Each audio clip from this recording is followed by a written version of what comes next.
G'day everyone and welcome back to the Perkins Engineering YouTube channel. This is episode number 46, brought to you by our friends at Muscle Car Warehouse, who have been great supporters of my racing in recent years, but also great supporters of all the old touring cars, Group A, Group C, and some pretty cool muscle cars and whatnot. So check them out on social media, website, Muscle Car Warehouse in Sydney. This episode, we're actually going to cover off fitting the windscreens, the front and rear windscreens to our two VPs, the 1994 third place car and the 1993 Bathurst winning car. So I really need to thank Matty Bartlett from Race Screens for coming out here and putting these two screens in the cars.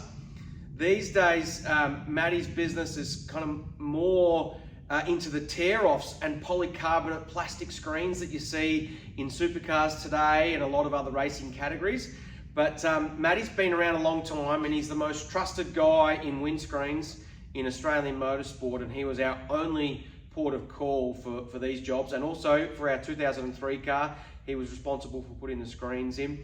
And it brings him back to his early days in automotive windscreens, where I think he started in 1991, and then his first race screens were 1996, 1997, doing some stuff for Hold Racing Team and Peter Brock, and he's been a constant in the paddock in the supercars area since then. So it was great for Matty to be able to come out and put these in.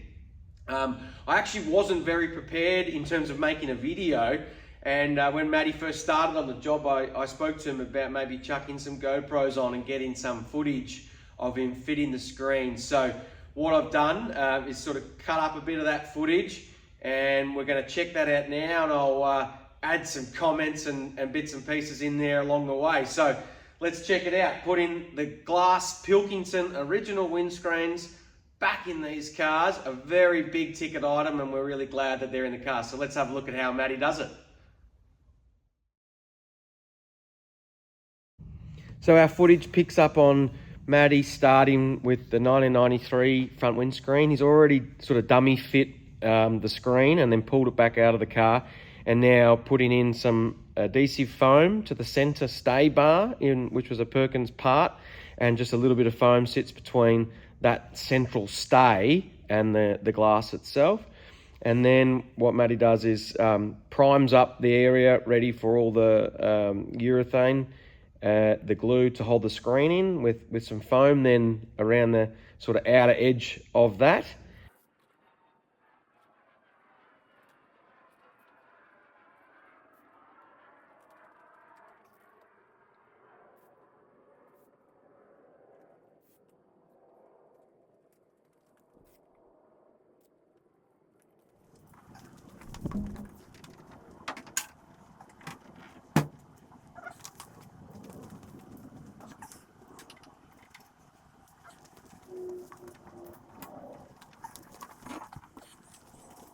And then he starts to put all the urethane down in preparation for the screen to be fitted in for good.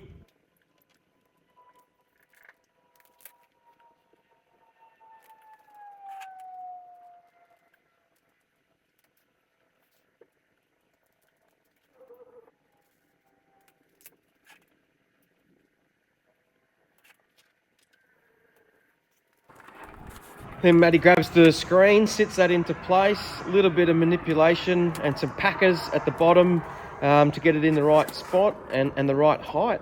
And then once it's sort of into place, then it's a bit of a painful process. This is the way we would always fit our race screens, is masking off the edges, ready for that final a gap filler, if you like, and urethane.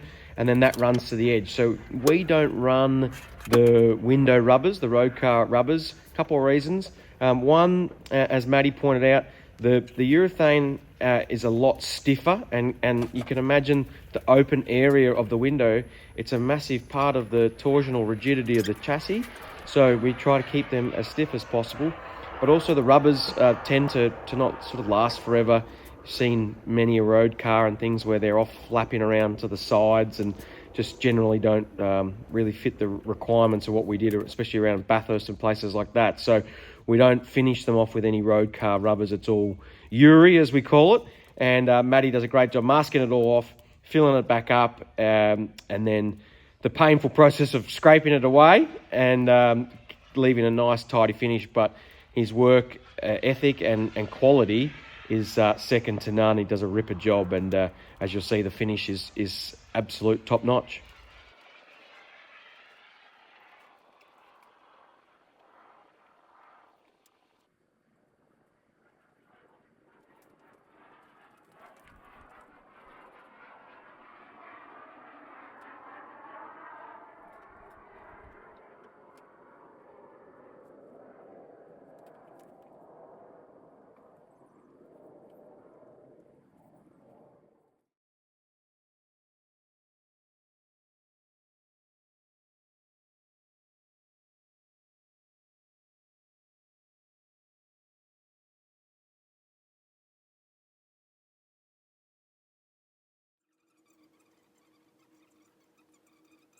And then onto the rear screens, where the process is basically the same. Slightly different angle, I guess, and a different shape screen. But Maddie's done enough of these to sort of know where they've got to sit. And yeah, basically same setup with the Uri, a little bit of foam, and then filling up the final gap at the end. And does a ripper job of giving us a nice finish. And yeah, absolutely superb. Very, very happy with the windscreens in these cars.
Yes, so very happy now. Like I said, that's a big ticket item, having these screens put in the cars. They'll be in there forever, I imagine.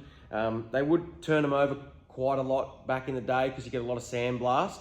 And for those with the eagle eye, will notice we haven't got heated front screens. We actually sourced heated front screens for these cars.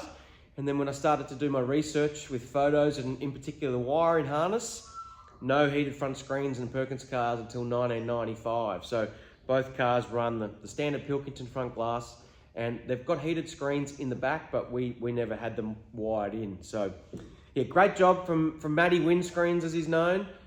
Please jump on his Facebook page. It's Race Screens and Tear-Offs. So for anyone that needs tear-offs fitted, Matty's your man. That's what he does. All the supercars, tear-offs, any race car you see with tear-offs, that's Matty Bartlett from Race Screens. So if you need anything like that done, polycarbonate windows. They also make all the side windows and have CNC tooling to cut out polycarbonate windows.